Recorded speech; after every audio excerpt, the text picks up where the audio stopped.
저희 마지막에 쿠키 영상에서 우리는 맥주로 시작해서 맥주로 끝난다 이렇게 나왔었잖아요. 그게 맥주 마시다가 그냥 든 아이디어였거든요. 무인도에서 되게 우여곡절을 겪으면서 함께 남북 청년들이 좀 서바이벌 해가는 그런 컨셉을 생각했다가 아니다, 우리 탈북 루트가 무인도보다 더 힘들다 이래가지고 탈북을 한번 재현해보자 라고 해서 정말 술자리에서 되게 가볍게 나온 아이디어였는데 되게 다들 추진력이 좋아서 이렇게 진행이 바로 됐던 것 같아요. 영화 찍을 때 정말 힘들었던 부분이 있었다면 어떤 부분이 제일 힘들었는지 좀 말씀 부탁드리겠습니다. 여기 정말 안 나온 장면들이 너무너무 많은데요.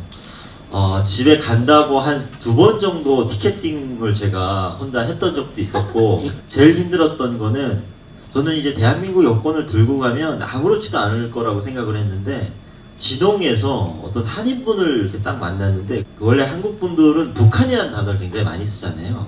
근데 그렇죠. 그분은 자꾸 조선 하시는 거예요. 그리고 조선 사람들이 널 지켜본다 뭐 이런 식의 이야기를 계속 하셨어요.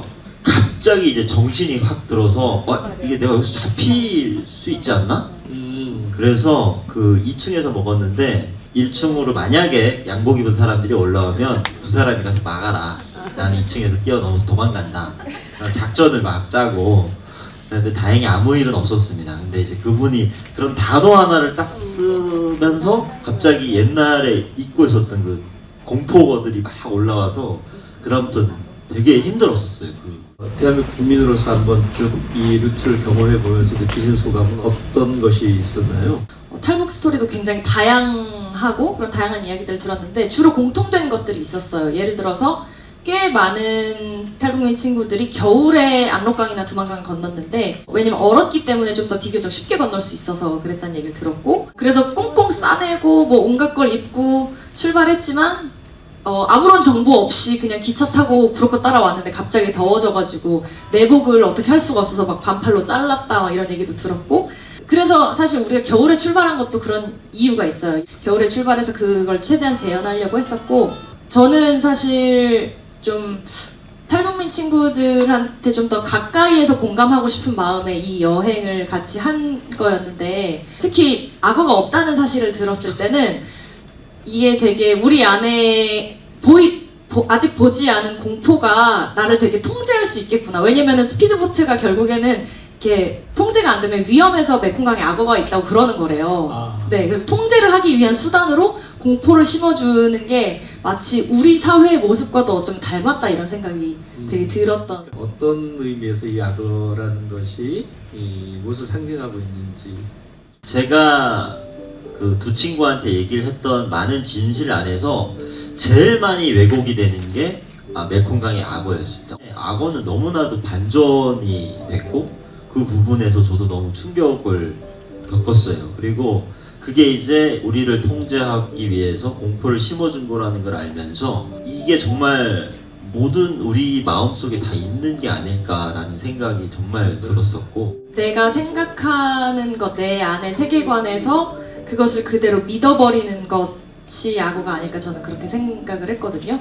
내가 믿고 있는 것이 진실이기 때문에 또 그것을 상대방과 또 싸우고 갈등이 있는 거잖아요. 그런데 사실은 조금만 더 면밀히 다가서서 살펴보면 내가 믿고 있는 게 진실이 아닐 수도 있고 그러면 충분히 우리가 대화를 나누면서 어떻게 조율해 갈 수 있는 그게 갈등을 풀어갈 수 있는 과정일 수 있는데 굉장히 견고한 고정관념, 편견, 내 믿음 그런 게 악어가 아닐까 저는 그런 생각이 들었습니다.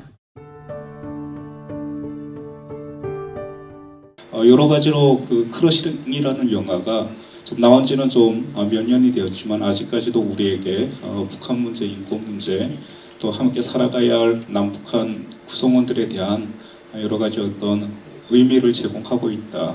그런 좀 생각이 들었고요. 북에서 사셨던 경험과 그곳에서 이제 나오게 된 계기 그리고 이제 그 과정에서 좀 기억할 만한 또는 나누고 싶을 만한 에피소드가 있다면은 한번 모셔서 들어보겠습니다.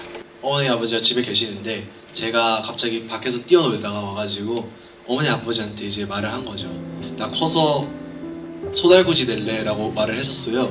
그때는 소달구지 약간 소 모는 사람이었거든요. 어머니 아버지가 정말 충격을 먹으신 거 그때부터. 내가 애를 키우는데 우리 애가 뭐 다른 의사나 이런 것도 아니고 그니까 소달구지가 뭐라고 이런 꿈을 가지고 있나 해가지고 진짜 이런 꿈도 희망도 없는 곳에서는 절대 살 수 없다 해가지고 그때부터 탈북을 결심한 동기가 가장 큰 동기가 됐을 거예요. 고등학교를 마치고 군에 입대할 때 저는 주저하지 않고 비무장지대를 지원을 했고요. 남쪽을 바라보면서 이제 군복무를 이제 시작한 것이 제가 처음 이제 경험했던 분단이었습니다. 제가 오기 2달 전에 아버지께서 안 좋게 갑자기 돌아가시고 그것이 저에게 영향을 굉장히 많이 줘서 이제 남쪽으로 가야겠다 해서 일단 무사히 남쪽으로 잘 넘어왔고요. 좀 황당했던 건 뭐냐면 저는 이제 비무장지대에서 대남방송 쪽 일을 하면서 대북방송을 굉장히 많이 들었거든요. 대북방송을 듣다 보니까 제가 알아듣지 못할 말이 한마디도 없는 겁니다. 그래서 우리는 정말 한민족이구나 이렇게 생각을 했는데 그날 저녁 KBS 뉴스 이렇게 누가 틀어놨는데 알아들을 수 있는 말이 거의 없었어요. 왜 그러면 제가 들었던 비무장지대에서 들었던 남쪽 방송은 알아들을 수 있었을까를 이제 제가 여쭤봤더니 남쪽에서 북한으로 보낼 때 북한 주민들이 알아들을 수 있도록 그걸 영어를 다 교정을 한 겁니다.